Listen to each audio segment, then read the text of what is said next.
So I had just asked you, who were your best friends in high school? In high school, they were probably kids from church, John Hickman and the Walker twins, and maybe those were a little bit forward. I don't know that I had a lot of really close friends that I came out of high school with. I had close friends on my mission that were probably the... That you still keep in contact with? Yeah. Paul Price, good friend. We go fishing every several years with each other. That's nice. So tell everyone where you went on your mission. I went to Denmark. It was a very big cultural change. Very big culture, aside from the cheese? Aside from the cheese, and when I went to Denmark, I didn't eat cheese at all before, and then now I eat cheese. But, Denmark was a very sexually open place, and we had a lot of experiences with that were unusual for conservative Mormon people, and one where we wondered a long time how long it would take for the U.S. to get to that point. Do you think the U.S. has gotten to that point? I think we're to that point. And that's going to be troubling. It's going to be hard for our young people. We had a young man who was the president of the teachers' quorum, and in his health class he was told, at the end of the year, in the springtime, we're going to go on a field trip, and you will pair up boys and boys, girls and girls, boys and girls, we don't care, and you will have a sexual experience. As their field trip? As the field trip, and it was 50% of their grade, and if they didn't pass for the school year, they couldn't go to college, ever. That's weird. Really a difficult choice for a 15-year-old man to have to make.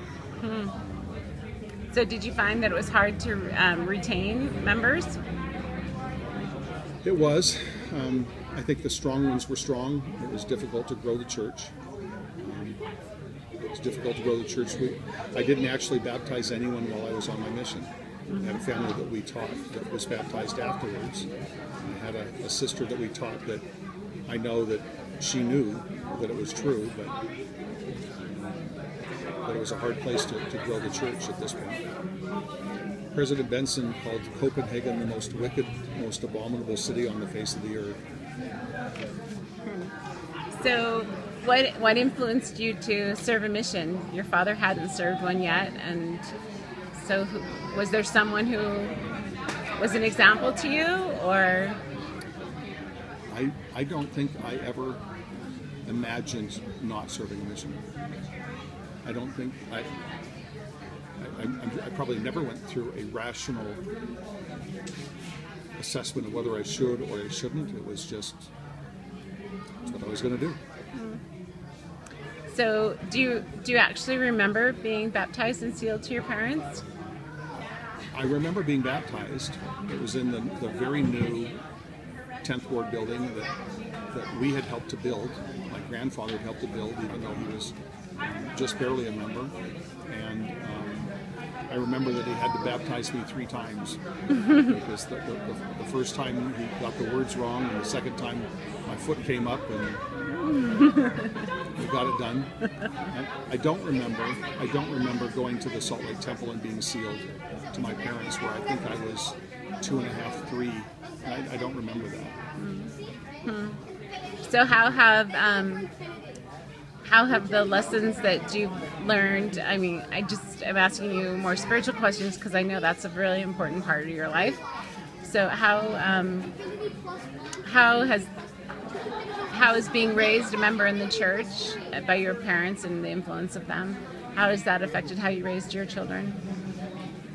Are there certain things that you I think either do or don't do because of your growing? I think my dad was very simple and straightforward and very obedient about the things that he did. And that's the way he approached the church. You know, this is what they said, this is what you should do. I think we have, as we raised our kids, I think we probably they had more latitude. But I think on the other side, because I really love learning, I really love studying, I really love the things that you learn deeper than what you're going to hear in Sunday school. Or that I studied those things, and then that was really part of what I passed on to the kids. And the kids probably know more about the gospel and about deeper understanding of the gospel than what we had in our family. And I think that's helped them in their lives. But then they will be like me; they will be their own people and have to figure out how they're going to connect to it, and how they are going to put their roots down. So you mentioned that you have a love for learning. So where do you think that came from, and how young were you when you realized that this was really important to you?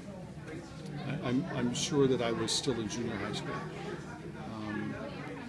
One of the differences, Rob is very active, very physical.